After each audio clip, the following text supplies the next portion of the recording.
Every year, thousands of Americans import a tiny Japanese truck that most car dealerships have never even heard of. But here's the strange part. Two trucks can look almost identical, be the same year, same model, even the same color, and one of them is worth $2,000 more than the other. By the end of this video, you'll know exactly why, and you'll know exactly which year, which trim, and which hidden detail separates a smart key truck purchase from a costly mistake. If you've spent any time researching Japanese vehicles, you've probably run into the term K-truck. These are Japan's tiny commercial trucks, legally limited to a 66 key engine and strict size limits. In Japan, they're everywhere: farms, construction sites, narrow city alleys.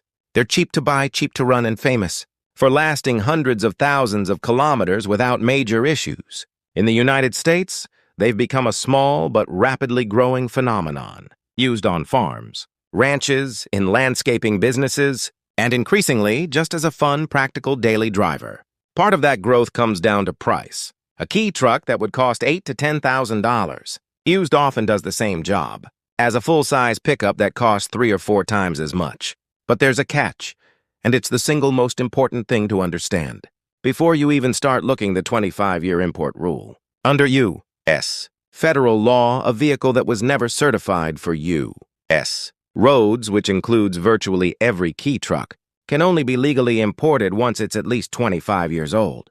That means today, in 2026, you're generally limited to trucks built in 2001 or earlier. This single rule controls almost everything else about the key truck market. Which years are available, how prices behave, and why. Some sellers try to cut corners. Now here's where it gets interesting, because not all pre-2001 key trucks are created equal, and this is where most first-time buyers get it wrong. Let's start with the 4 models you'll see most often: the Honda Acty, the Suzuki Carry, the Subaru Sambar, and the Daihatsu Hijet. All 4 are legitimate, all 4 have loyal followings, and all 4 were sold in similar configurations.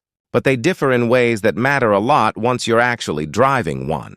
The Subaru Sambar stands out for one big reason: its rear engine, similar layout to an old Volkswagen bus. That gives it a genuinely flat load floor and, according to many owners, slightly better weight distribution for hauling. Suzuki and Daihatsu, on the other hand, use a more conventional front engine layout, which some buyers find easier to service, since parts and specialist knowledge are more widely available in the U.S. Honda's Acty split the difference over its production life, with both front and mid-engine versions depending on the generation. Engine reliability across all 4 brands is generally excellent. This is part of why K trucks have such a strong reputation. But transmission choice matters more than people expect. Manual transmissions are more common on these older trucks, and while that scares some American buyers off, it's actually the safer choice mechanically. The automatic transmissions used in key trucks from this era were not built for a lot of stress and repair. Parts for them can be difficult to source outside Japan. If you're buying one to actually work with, hauling loads, using it daily, a manual transmission model will usually save you money and headaches over time. Here's the detail almost nobody mentions, and it's the one we teased at the start of this video: air conditioning. It sounds minor, but it isn't. Many key trucks built before the early 2000s came without factory air conditioning. As standard, it was often an optional extra, and plenty of trucks left the factory without it. If you're importing a truck for a hot climate Texas, Arizona, Florida, and you don't specifically check for factory AC, you might end up with a truck that's mechanically perfect, but miserable to drive in July. This is exactly the kind of detail that separates a happy owner from someone who regrets their purchase within the first summer. So how do you actually find out these details before you buy, sitting on the other side of the world from the truck itself? This is where Japan's auction sheet system comes in. Every used vehicle sold at a Japanese auto auction, including K trucks, is inspected and given a condition report before the sale. This report includes an overall grade, usually a number from 3 to 6, along with a diagram marking scratches, dents, rust, and prior repairs on specific panels. Most overseas buyers stop at the headline grade number, and that's a mistake, but maybe not for the reason you'd think. That grade mostly reflects exterior scratches and dents. And here's the reality on a truck that's already 25 years old. Some scratches and dents are almost unavoidable. The goal isn't to find a truck with 0 marks. It's to figure out your own comfort level with cosmetic wear and check the sheet against that. not against some imaginary perfect example. Mechanical condition is a separate question, and there's usually a way to verify it too. Japanese auction houses typically allow the engine and drivetrain to be checked on site before the sale.